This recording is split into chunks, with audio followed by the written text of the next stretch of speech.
It looks like just a narrow strip of water between Iran and Oman.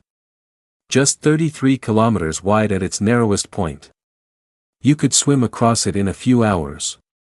But this 33 kilometers is not just water. It is the economic lifeline for half the planet. Every single day, without this passage, the world as we know it would simply stop. No pressure. No electricity to charge this device you're watching on. No fuel for the food truck that stocks your local supermarket. This is the Strait of Hormuz. And if you want to understand why your money feels lighter, why gas prices make you wince, or why the world feels unstable right now, you have to start here. Let's talk about numbers, because numbers don't lie. The Persian Gulf is surrounded by 7 countries that sit on top of the world's largest oil reserves. But these countries are landlocked by water. To sell their oil, to power the world, it all must pass through one single door, the Strait of Hormuz. Roughly 21 million barrels of crude oil flow through here every single day. That is 1/5 of the world's entire daily oil consumption. But it gets deeper.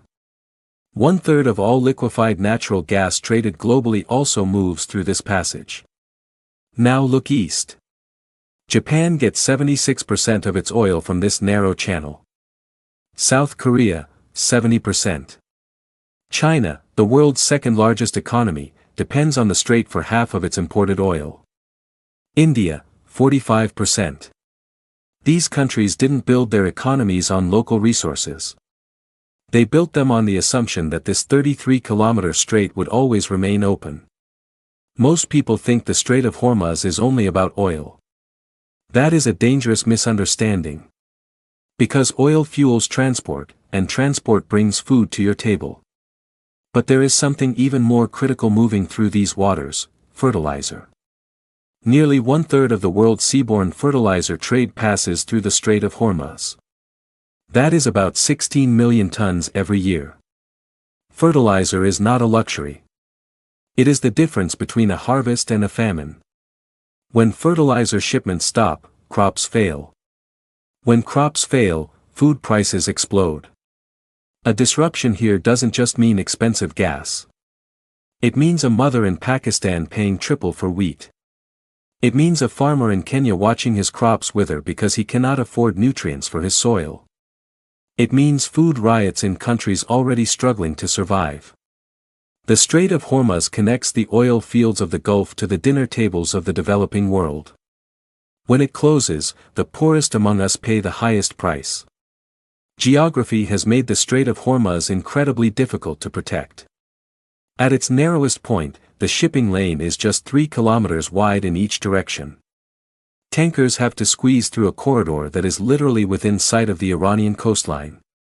This makes it what military experts call a choke point, a place so narrow that it can be blocked by a single determined actor. And here is the terrifying reality: there are no real alternatives.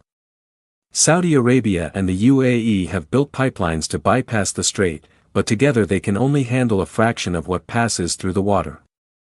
For Qatar, the world's largest LNG exporter, there is no pipeline alternative at all. Their gas can only leave by ship. If the strait closes, Qatar's economy stops. If the strait closes, Japan's lights go out. If the strait closes, the global food chain breaks. The Strait of Hormuz is not just a line on a map for diplomats and generals to argue about. It is a lifeline that connects your daily life to a region half a world away. Every time you fill your tank, every time you buy groceries, every time you turn on a light, you are connected to this 33-kilometer passage. The world has become so interconnected that a disruption in one small corner can create suffering everywhere. Understanding the Strait of Hormuz is not about politics. It is about survival. It is about recognizing that we all share the same planet, the same resources, and the same fragile lines that hold our world together. Because when we understand how we are connected, we might finally start acting like it.